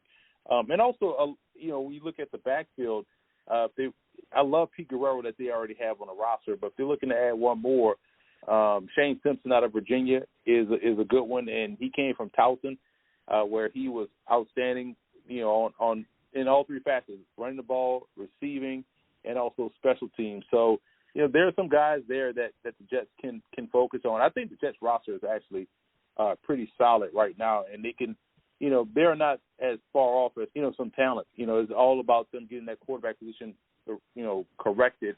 And if they can get that stabilized, you know, the backfield is probably where they need to go. They probably need a bell cow, so it wouldn't surprise me to see them take someone with that second first-round pick that could be their bell cow if Najee Harris is there, or the kid from Clemson, Etienne, is there, or even, you know, someone like a Michael Carter, who I like as a bell cow back, because I think they need someone that's a foundational player there. But, you know, there's some sleepers there, but I think this roster is pretty talented in my opinion. Yeah, I think because of the year they just had, and because they're the Jets, the thought process is that they're just terrible. And, you know, we talked earlier in the show, Emory, about what the Jets have done in free agency and adding Lawson and adding Rankins, and you're adding them to Quinnen Williams and John Franklin Myers. You know, if Mosley comes back healthy in the middle of that defense, like that front 7 could be special, like legitimately special. And as they say, it all starts up front. If you can be that disruptive up front, it's going to make life that much easier on your secondary. Now, there are some questions on the O-line, but I think Denzel Mims can be really good. You know, we talked about Davis. So appreciate you recognizing the fact that this team is not – they are better than their record indicated last year, largely a product of coaching and not having guys like Lawson or Davis on the perimeter. So let us know again, Emory, where to get that draft guide. I advise anyone to check it out. Like I said, mine will be hopefully here in a few days, and we thank you always for taking the time to join us, Emory. Well, sure. It's a PDF file, so you should already have it. And it's, you know, should it be in an email? Yeah, it's all it is. Okay, I didn't realize that. It just said it was ordered, so I figured it was being mailed out. So that's great. Yeah, it's just because it's 600 something pages. You know, that's if I was to print out a 600 page draft guide, I'd have to charge you guys, you know, like, you know, considerably more than $10. Exactly, definitely so. But the cool part is that you get so much. It's the biggest draft guide out there, bar none. No one has the amount of information.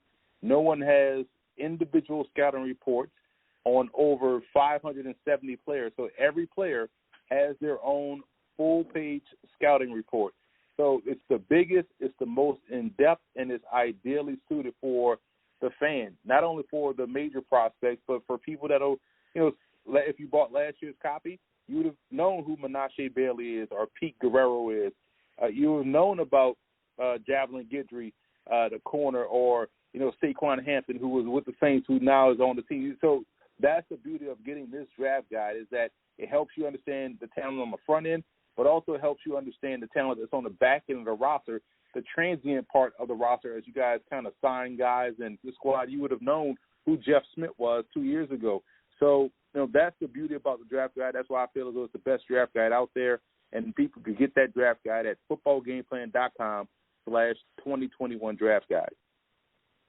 All right, Emory, as always, thank you so much for joining us. Much appreciated.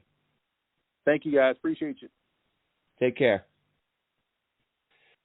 All right, so that was Emory Hunt from Football Game Plan, shared some thoughts with us, and recognizing that the Jets aren't quite as bad as the national media. And listen, I think that as a Jets fan, I think a lot of us, me included, we can be the worst, and we just this team drives us so crazy.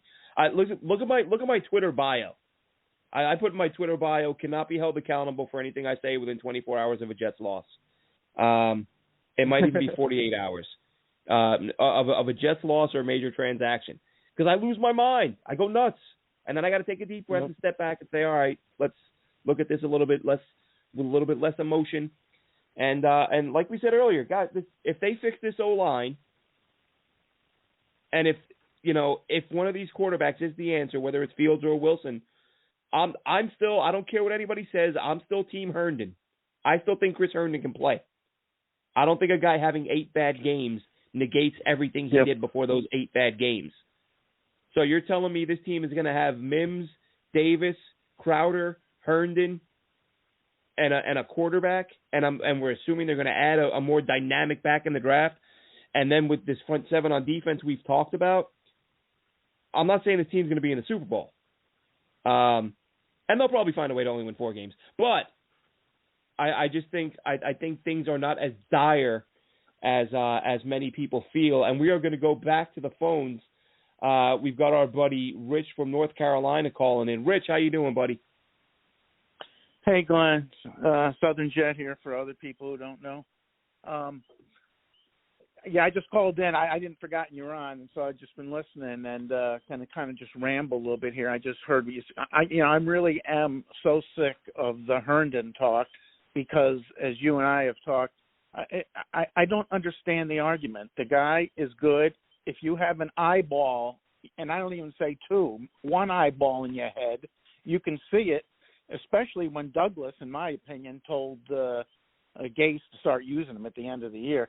That was a totally different player we saw. And I'm not talking about getting the ball thrown and caught to him, but he was tiptoeing on the sidelines. He was making catches, here's the key, away from his chest, which means confidence in a receiver. He is a good receiver. He will be fine. We don't have to worry about that. The other thing is, you're right, offensive line, we got to get it. It's going to be Wilson. I know I didn't watch the NFL Network today. I don't care if Fields look good. The key, as Steve Young said many years ago, the key to being a successful NFL quarterback is 2 things. And you can't learn it when you get to the NFL. You have to bring it with you. Is being able to go through 3 to 4 progression reads quickly, and on that 3rd progression read, throw the ball ahead of the receiver still quickly to get yacked. And the second thing you have to be able to do is to use that circle behind the center between the guards, which is 1.5 yards each direction, to shuffle your feet to buy that extra half second of time. And Wilson, apparently, from what I'm hearing, Fields is the worst at that from what I heard. Not saying he's bad, but he gets off his primary if he's covered quicker than any of the quarterbacks in the draft. I don't know if you've heard the same. I haven't heard that about Fields. There's a collective group. The only real knock I've heard on him was the inconsistency in terms of his accuracy. He'll follow up an incredible throw with a what the hell happened there throw. And as I said earlier, the problem the problem I'm having at the moment is finding full games with every throw. But as I said, I watched that Sugar Bowl. That's the one full game I'm able to get my hands on. And I saw some wide open guys down the field being overthrown, whereas with Zack Wilson, a lot less of that.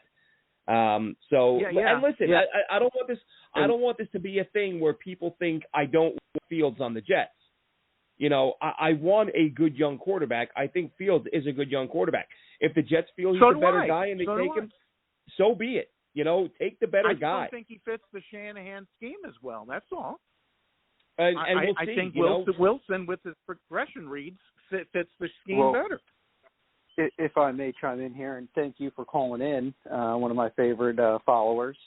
So, you know, some of the research that I've done pertaining, you know, what separates all these guys, and I'm still doing my deep dive here. I still have more film to watch. I'm not, you know, setting anything in stone as of yet. But as far as, you know, I did some research and looking into the type of offense that BYU was running and the schemes in which they run and the things that were asked of Wilson. And then I'm starting to read about the things that Ohio State was doing and the things that they were asking Fields to do. And today, you know, Dylan and I were sharing some information about, you know, a lot of the style of routes that their wide receivers are running are option routes. So a lot of what goes into their dynamics is what is the defense showing you? You know, what kind of leverage are they providing? And depending on how they react to what you're doing, there's different choice routes that the wide receiver can change or alter depending on the particular coverage. So when you're running an offense to where you're waiting for your wide receiver to make his decision and you and your quarterback have to be on the same play, that's where I think people seem to say he's taking too long holding the ball, he's being too hesitant when he's in the pocket, he's not decisive or processing quickly enough. And you do see those plays come from Fields' tape, but you also need to understand what is he being asked to do, what is his receivers capable of, and, you know, do we know the full dynamics of what the defense is doing and what the offense is trying to run on any given play. So there's a lot of context that, you know, goes into certain things. So, you know, we don't know all that stuff. It's not like someone's drawing it out and say, okay, you know, this is going to be a mesh concept or this is going to be, you know, you know, just like Verts or whatever it is. Like, we kind of have to get a little help from some other, you know, film junkies there to kind of, you know, dive deep and see, okay, this is what the coordinator called up, this is what the defense did, and this is what he took away from what the defense gave him. So there's a lot of things that you have to go into when you're trying to, you know, look into a quarterback and observe, you know, what exactly am I seeing, what am I not seeing. And, you know, you bring up very, very good points and things that a lot of people seem to talk about when they're looking under these players, you know, under the microscope, per se. So, but yeah, sadly, really good points at all. That's my 2 cents on it. But, yeah, go for it. Yeah, and I'm just saying, sadly, you know, like Steve Young said, you got to bring it with you to the league. And you know, like Mitch Trubisky put up a lot of numbers playing in that wide open offense, and he was the same thing as he wasn't given the opportunity in Chapel Hill because of what's the system Fedora ran. And then when he got up to the league, you can't learn it up there.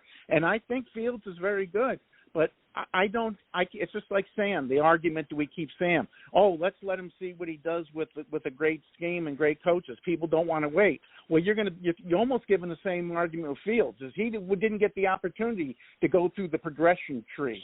Well, Wilson did, and he did it correctly, and he did it quickly, and his third and fourth reads were leading the receivers to get yacked. So I want the guy who can do it on day one because, as Steve Young said, he goes, you don't learn that in the NFL. Those are the two things you don't learn. You can teach a guy where to throw it. You can teach him better mechanics, but you don't teach him progression readability, and you don't teach him pocket awareness. Well, listen, if I could just jump in and add my 2 cents. Yeah, go right ahead. I'm sorry. To answer your earlier question, Rich, about the scheme fit, I think if you look at 49ers Twitter a little bit, the discussion has been, is it Fields or is it Lance as the best scheme fit? So I would say a little bit of pushback on Fields not being a scheme fit. I think any quarterback essentially can fit the Shanahan system. But, yeah, I think we're going to play splitting hairs in terms of scheme. I think we're going to play Packers system more than 49ers. Right. That's what I assume as well with the height at wide receiver that we've been signing. I think that's more of the spread option that they're going to go. And I think I agree. Wilson fits it as well, but I think if you just look at comparing the scheme fits, if they can fit in San Francisco, there's most likely a chance that they could fit in a New York/Packers style system. Yeah, well, listen, this is the thing. it's going to drive all of us nuts because we're going to be talking about this for the next 28, 29 days. As far as a whole month to go. Yep. Yeah. As far as running back, Freeze me. As far as running back, right now. As far as running back, who you guys been liking? Oh. I called in late. Go ahead, I Alex. called in late. You know, I like Carter. Oh, well, I like to kick the bee's nest, as they say quite often on Twitter, if you haven't noticed. But, yeah, I know. You're good at it. Well, that's what you're good at. We all have to have our thing, right? So I tend to kick the nest a little too often, and then when the swarm comes out, I'm really good at hiding as well. So anyway. Okay. I like Carter. Does anybody really like great. Carter, or you don't want to use the like pick the too early? Javonte Williams kid. I think he's two another guy guys. that is dynamic. It's interesting because I think a lot of people are starting to realize who Javonte Williams is, and you might see more conversations about will he end up being selected before players like Harris. I think ETN is going to be the first running back off the board. You're right. Because I think people know him, are more familiar with him from Lawrence and Clemson, just being on the television, every single and playing Saturday with all the for 5-stars. Years. Yeah. Exactly. So I like him a lot. Another guy out there that I think Dylan, you're pretty high on him too. Keelan Hill. There's another guy that I think doesn't get talked about a lot. And then I only want to use a second or third Trey round. Sermon. I like Carter Gainwell, Gainwell. typically second or third round. I think Carter fits that mold pretty well. He's currently my running back 4, right behind Javonte Williams and right above Trey Sermon. So I think at pick 86, I believe that's the second, third round pick. I think if they can get him, where do you got Gainwell?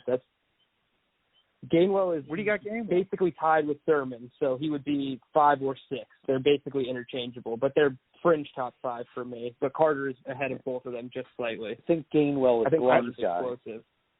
I wish we had a Gainwell, crystal ball. That's we all knew Glenn. we could get Gainwell. I wish you had a crystal ball and knew you could get Gainwell at 86. Don't you, Glenn? Yeah, if you knew where any of these guys were going to fall, I look at Gainwell as a guy that when I've done the mocks, I either take him at 86 or 107.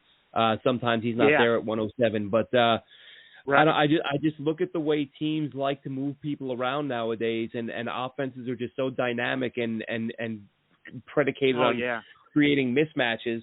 And when you have a running back who can play receiver as well as he does, he's gonna create some mismatches and be a big time player, or has the ability to be a big time player. My problem, Glenn, is I don't have the balls to wait to 86 to get Gainwell. So it's almost like I feel like I got to pull the trigger at 66 on Carter, Gainwell. One of those two. Because if you wait, I think around draft time that's what's going to happen. Yeah, I mean that's when it comes down to a GM having a feel for how things are going to unfold. You could end up taking a guy way too early, but as they say, no matter what position it is, but when you have a position like running back this year where the top guys, it's a little bit top heavy, once one of them goes, teams panic and then there's a run. So, you might go however many picks and like, okay, there's still 3 guys on the board we like, and we got 7 more picks still with us. And then one goes and another one goes 2 picks later, and now you're like, oh Jesus, like this guy's about to be gone. And we need a yak guy. We need a yak. Oh yeah, I agree. They do. And looking at the running backs that were drafted. The interesting thing, though, guys, I don't know if you heard him, Rich, but as Emory Hunt touched on, with Pete Guerrero, like that's a guy the Jets signed like 3 or 4 times last year. So clearly they liked him. They kept adding him to the practice squad, and then when they had to make room for so he was the last guy, but he was always the guy. So clearly when you see that with a player, someone in the building thinks highly of him, and they just feel like, damn it, he can't do enough for us to justify keeping him around right now. But anytime we get an open roster spot, call that guy if he's available. And they kept bringing him back. Well, you know what it is with running backs in the NFL. If you got a good offensive line, all of a sudden the running back is good. Well, exactly. Yep, and Guerrero's not a big guy, but he is another one of these sort of the Ty Johnson mold. Smallish guy, but explosive, runs in the 4.4s. Productive small college guy. But we'll see where that goes. But you got anything else for us, Rich? We're about to wrap things up. Yeah. I know we need to we need to build the offensive line. My conundrum is is do we go after a center for the future first on the board, or another tackle to throw on the right side to give anchors? Well, I mean, again, there's a million different I like approaches. Menendez and I like Raduns. Yeah, well, that Dylan just took or Alex just took him, or no, Dylan took him. I took him at 34. Yep, I just took him at 34. If you listen back in your podcast app, you'll hear the mock draft 2.0, and I took Radens at 34, and I thought that was an absolute steal. I think he could be one of the best swing tackles and then Fant's replacement down the road. So Radens is definitely up there for me.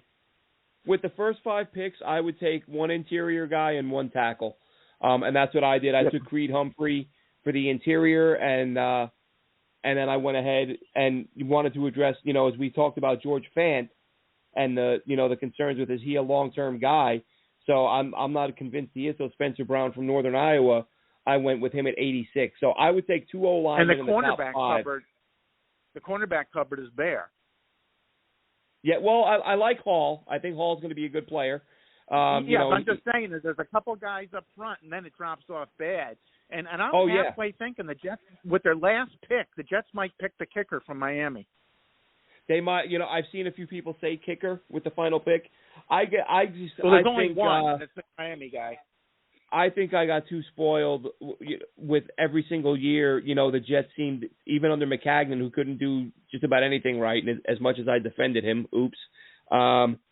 he always seemed to find a kicker at the last minute, and it always worked out. Whether it was 3 or 4 years in a row, they had a different kicker, and they were always good. You just kind of felt like, all right, it feels like a decent kicker. A kicker is not going to be the difference between the Jets winning or losing the Super Bowl this year. No, not this year. You want a good one, but I just look at it. If you have a developmental receiver or corner who you think can be a player that you can grab with that last pick, I'd rather you grab that guy and then wait for a kicker to get cut. Or bring one, If it's in the 150s, I agree. If it's in the 150s, I agree. But if I have a pick at 200, if I acquire a pick at 200 and Borregales is still there. Yeah, At the moment, you want to take one in round 7, I can live with that. But I like the developmental guys, and it always, which is surprising. There's even, I think he signed, but like Randy Bullock was out there. Randy Bullock's a good kicker. Absolutely. It was like there was no. Kicker is like the one spot where you can guarantee in the offseason there's going to be 1 or 2 guys you can sign who are legit players, and there were a couple out there. The reason I like Borregales from Miami, I'll say this quick, is because we get wins at MetLife, and as you all know, Miami is always getting wins because of where it's located. They have a lot of wins there. People don't realize during their games. And I'm not talking 80 mile an hour, but they constantly have 15 to 20 mile an hour winds down there in their games. So the kid knows how to kick in the wind. Yeah, well, listen, like I said, I've seen a lot of people predict a kicker with that final pick. Wouldn't be the worst thing in the world, but I'd rather they find a guy to sign. But, Rich, thanks so much for calling in. We appreciate it as always. Yep, you have a good one, guys. All right, take care. Rich. Take it easy, Rich. Take care. Okay. All right, fellas, so Mock 2.0 is in the books, and some good stuff from every hunt there. I have a little question. I just, if we want to take a couple minutes here, I know it's getting late on your side of the spectrum. Yeah, I'm fine to keep going. If you guys want to keep going, I'm good. Yeah, I just, Dylan and I were talking about this not too long ago, and earlier today, actually. So, Glenn, I'll start with you first. How do you feel about what Joe Douglas has done with this offense thus far? Has he done enough, or does he still have a lot more work to do? Well, yeah, I mean, at this point, it's just going to be about what happens with the O-line. I mean, it's too. I think if the plan is, because I don't know if you guys recall, what was it? Late in the season, we heard that Cam Clark, even though we never saw him on the field, we know Cam Clark was getting some reps with the starters late in the year. And again, he's a guy that, not just myself, I know that, when he was drafted, take it for what it's worth, but I know that Mel Kiper said that he's a guy that he projected as a starter. I thought he looked like a starter when I watched him. if Joe Douglas feels the same way and he's looking at it and saying, everyone can sleep on this kid, but as far as I'm concerned, I got Becton at left tackle. I expect Cam Clark to win that left guard job. I've got my center. But if they go out and get a Creed Humphrey, they're basically in my mind, they're two offensive linemen and a quarterback, which of course is the biggest piece. Two offensive linemen and a quarterback away from being a very good offense. Like I said, I'm still there with Herndon. I think the going out and getting two, you now have outside receivers who are both 6'3", 6'4". They can run. They're physical. They can, they're going to win 50-50 balls. A 50-50 ball becomes a 70-30 ball with those guys. I was watching some Denzel Mims the other day, and I swear I was just getting so mad as I was watching it, thinking, how did this guy?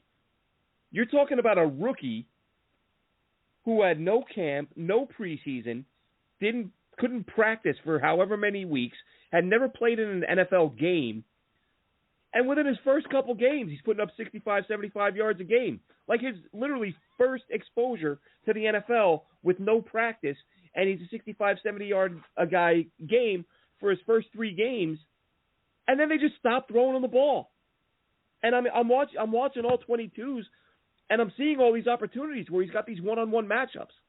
And that's the type of stuff where I say, as much as I hated Adam Gase, Sam Darnold is not blameless in what happened last year.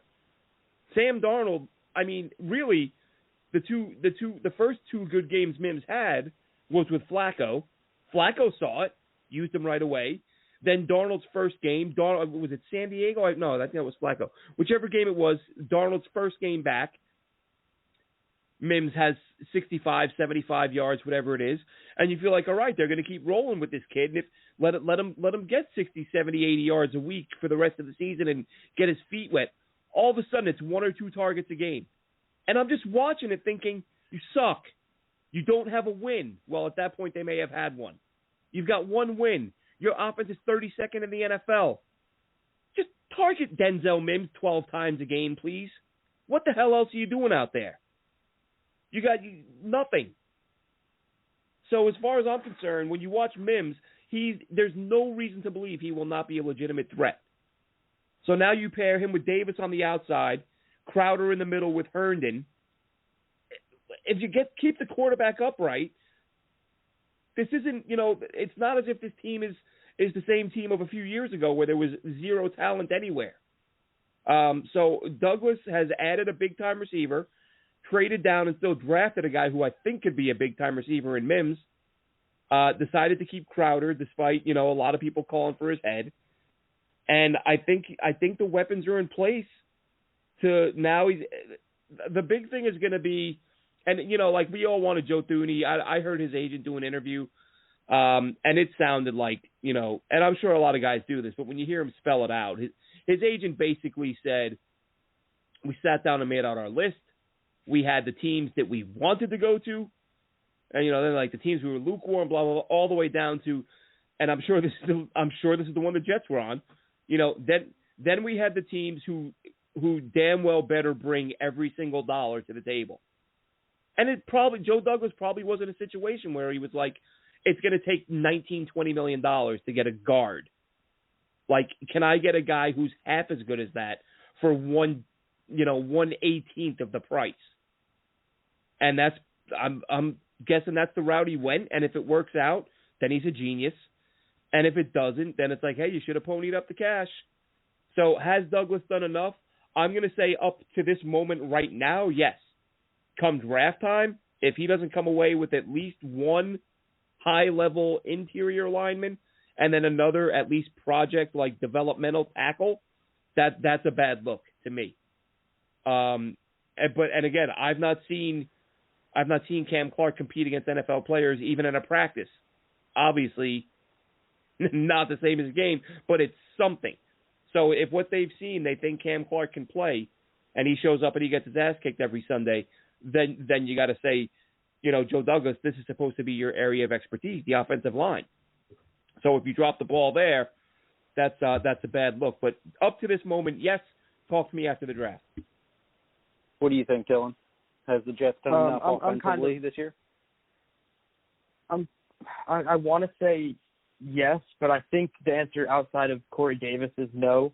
And I like the addition of Keelan Cole, and I'm probably a little bit higher on Tyler Croft in the scheme than some other people are. But I think ultimately when you look at the offense last year compared to this year, sure, it looks a little bit better, but you're kind of hoping on potential. You're hoping on the potential of Denzel Mims, which we saw in flashes, like Glenn just said. You're hoping on the potential of Cam Clark being a starter at some spot on the offensive line, and hopefully Joe Douglas just kept him inactive because of Adam Gase. And he said, hey, I don't want one of my sleeper offensive line prospects to get ruined by Adam Gase. So hopefully, you're banking on that potential. But if you're just free agency alone, I don't think he did enough. But again, that can all change in 30 days come draft time if he drafts, honestly, any offensive tackle at this point or offensive lineman in general is probably going to get praise from Jets fans. I think, and even if they don't play up to par, I think just taking swings at the offensive line position is going to gain happiness from the fans. So you got to do something. And looking at all our mocks, we took 2 offensive linemen plus 2 or more offensive weapons. So I think if they stay on course and follow that structure, then I think that you could be looking at a potentially very good offense with the quarterback that's going to elevate the play of those around him. I think there are 5 in the top 5 that can do that. I'm not saying to draft any of the 5. I think there's only 2 or 3 that you should really look at number 2. But you need somebody that's going to elevate the play around him because, like Glenn just said, Sam Darnold was out and Joe Flacco came in, and you saw the best games of Perriman and Mims this season right there. So you need somebody who's going to come in, step in, make all the guys around him look better. Even when the overall picture doesn't look great, the individual plays will stand out because of the high-quality quarterback play. So I think, I can't be mad, but I can't be on Twitter at every single signing that isn't going to the Jets. Yeah, I think I'm kind of lukewarm at this point. Making off the top of the head 4 additions, 2 wide receivers, a backup running back, and depth at tight end, mainly a blocker. Not a lot has improved. I think that the wide receiver group has improved. Coleman, I'm not crazy about. Obviously, I did a show, and I said that, he's one of the people that I'd rather the Jets not pursue. So go figure. And, I think that they're putting almost a little bit too much on themselves to hit right on particular picks early in the draft in order to save grace here. If Joe Douglas really thinks that he's going to roll out the same starting lineman that he had last year, then clearly we're dealing with a stubborn GM that's set in his ways, and these are my guys, and I'm going to, force this into something productive. Maybe LaFleur figures out a way to be more productive this year with these 5. I'm a guessing man, and I'm saying that he wants something a little bit more consistent and stable on the interior aspect of our guard positions. I think that we can go to battle with our tackles. I think our center's pretty good. Not great, but I think he's good.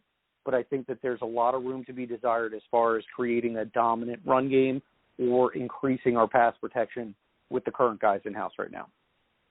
Yeah, I think if he goes to battle with the same 5 guys, it's not that he's stubborn, it's that he doesn't want this job anymore and he'd like to get paid to sit at home.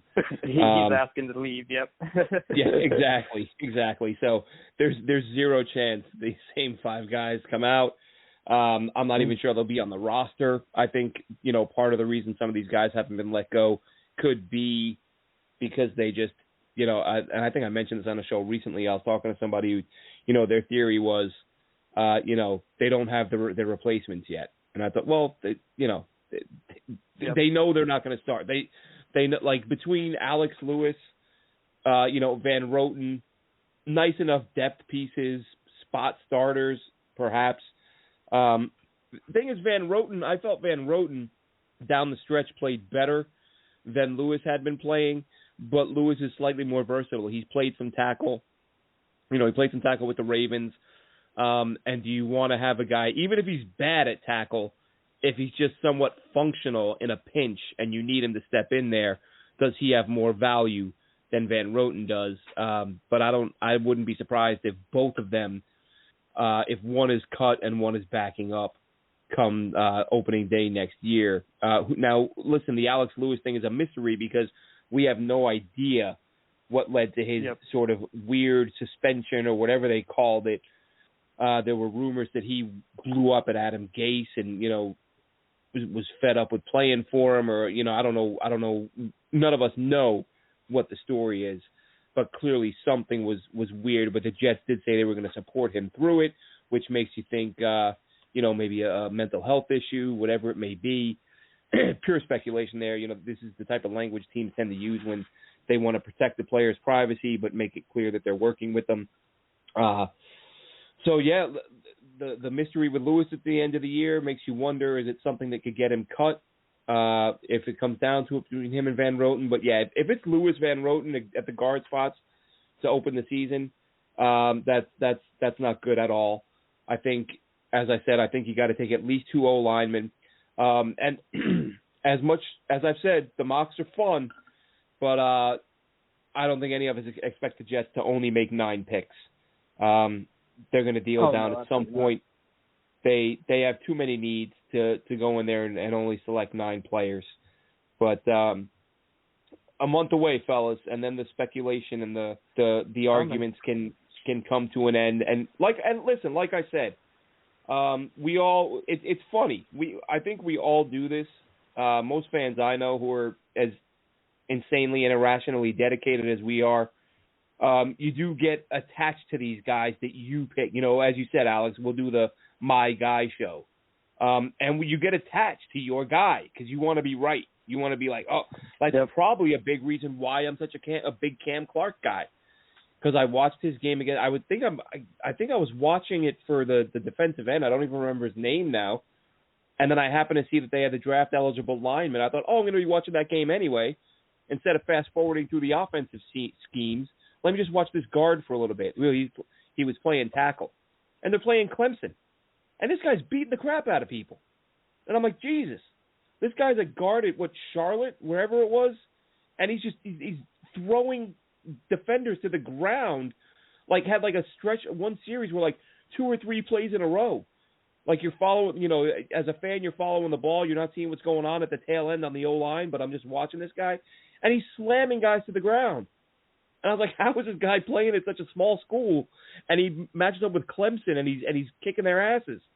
So right away, he's one of my favorite players in the class, and I'm watching him, and I can't even remember if I mocked him to the Jets, and I'm hoping they take him, and then they take him. And you're like, there's one of my guys. So I have this emotional thing. I got to root for him more than the other guy. Invested more. Yep. Yeah, exactly. I want this guy to make it look like I know what the hell I'm talking about.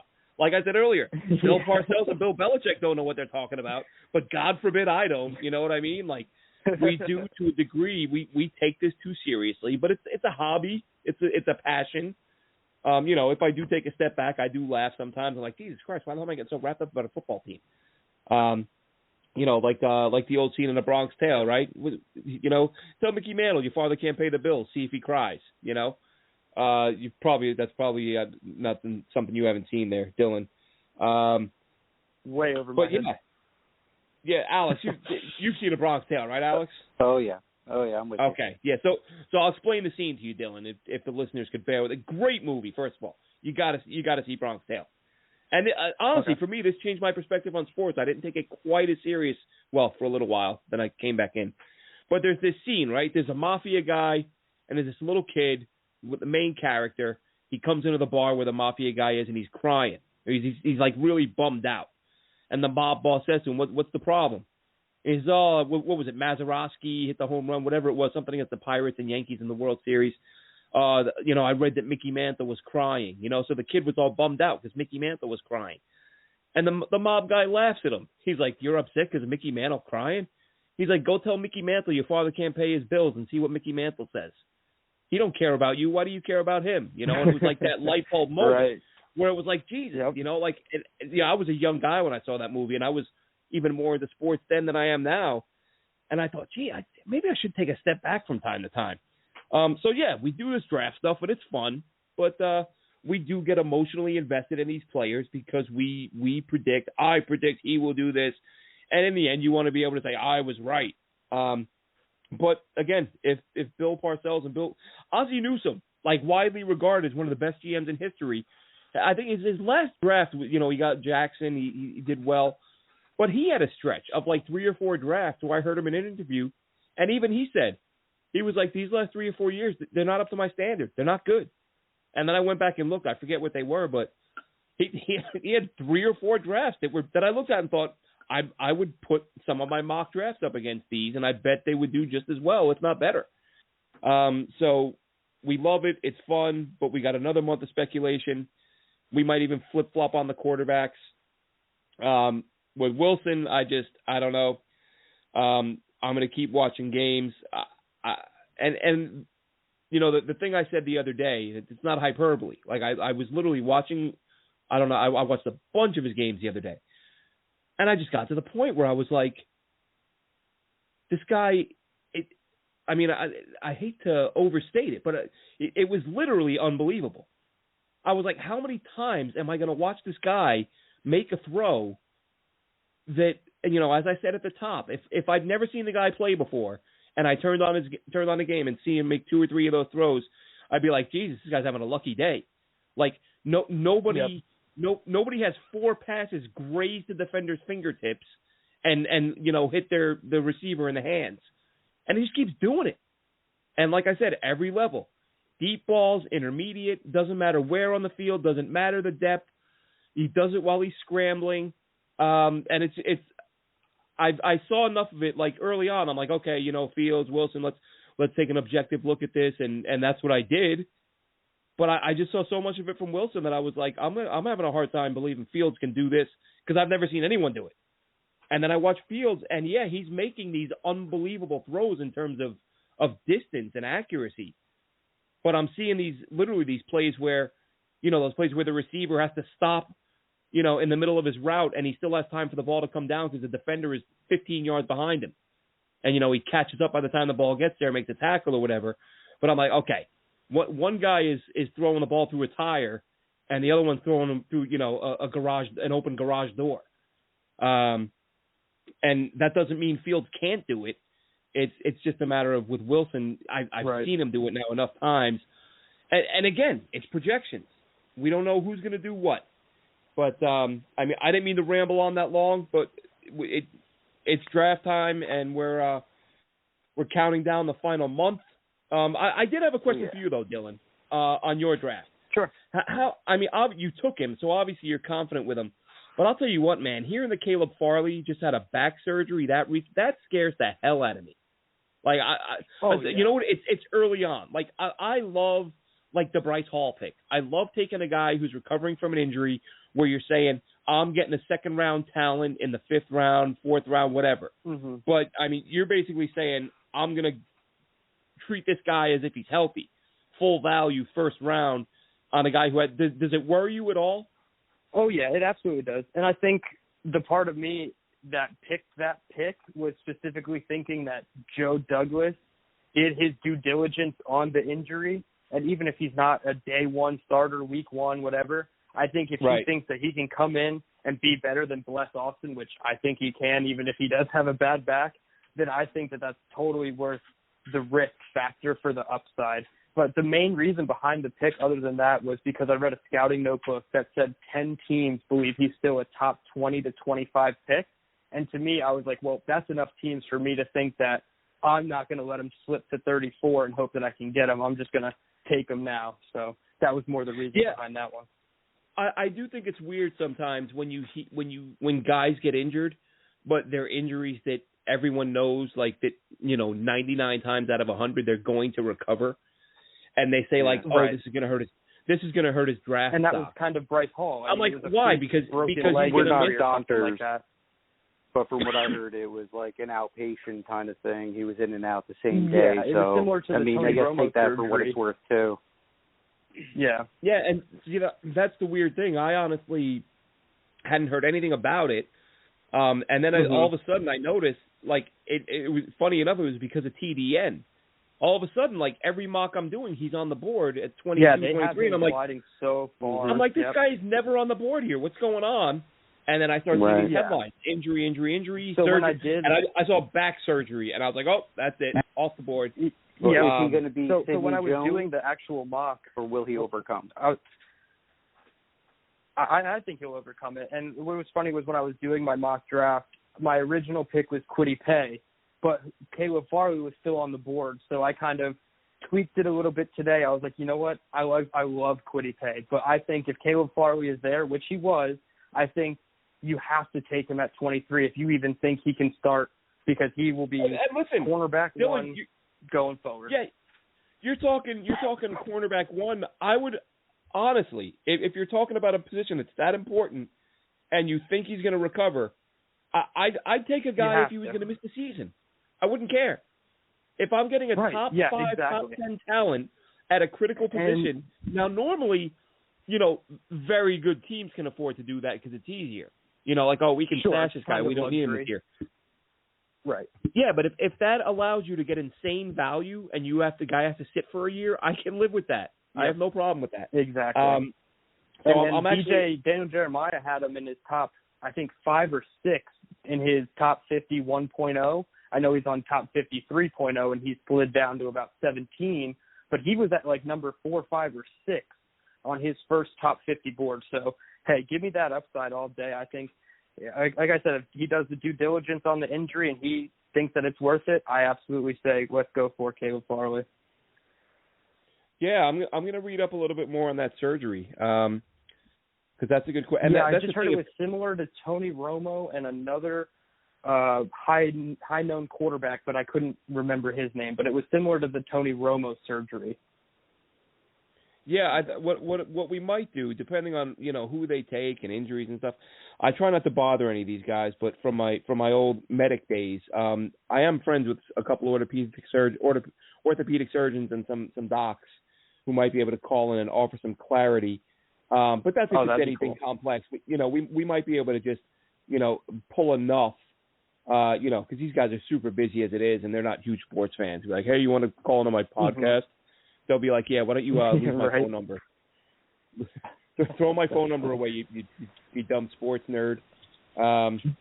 Before we sign off real quick, I had a little bit of news that kind of changes the Jets' off-season timeline a little bit. We were supposed to start camp on April 5th for all new head coaching hires. They were allowed to go do an off-season program on April 5th, which was 2 weeks before the other teams, and they now changed that just for this year, and everybody's going to be starting on April 19th. So the Jets will no longer have that extra 2 weeks of off-season workouts that they would have over the other teams. Yeah. So come on. Ridiculous. Hey, less camp days for Darnold, right? Yeah, well, they might just tell him to stay home. Don't if he's still around. But I mean, that's the whole about that too. That's a whole other discussion, though. Segment for Sam. But listen, Ian Rappaport, like we all said, I don't know where you guys stood, but I felt like based on the way Darnold played, they probably would be looking to get a 3 or a 4 for him. It was the Ian Rappaports and the Albert Breers of the world who were putting ideas of a first rounder or a second rounder in my head. And you're like, well, these guys are insiders and they know. What the hell do I know? Right. And now we're hearing what Kimberly Martin said. 3 or 4 GMs said, maybe a conditional 4th, maybe a 3rd. Yep. But there's no more talk of first or second rounder. And I heard 6th rounder, and I was just ready to turn my phone off. I was like, if this is how bad his value has diminished, just let him walk for nothing at this point. Like. Yeah, that's I think I said I could be making up a lie. I'm going off memory here, but I thought I said that I thought they could get a 3 or a 4 for him. But anyway, we will see. We'll sign off for now. That was a great show, guys. We'll do it again next week. Take care, Jet Nation. Let's go, Jets. Thanks for listening. Be sure to follow us on Twitter at JetNation Radio. Glenn is at AceFan23 and Alex is at NYJetsLife24. Until next time, go Jets.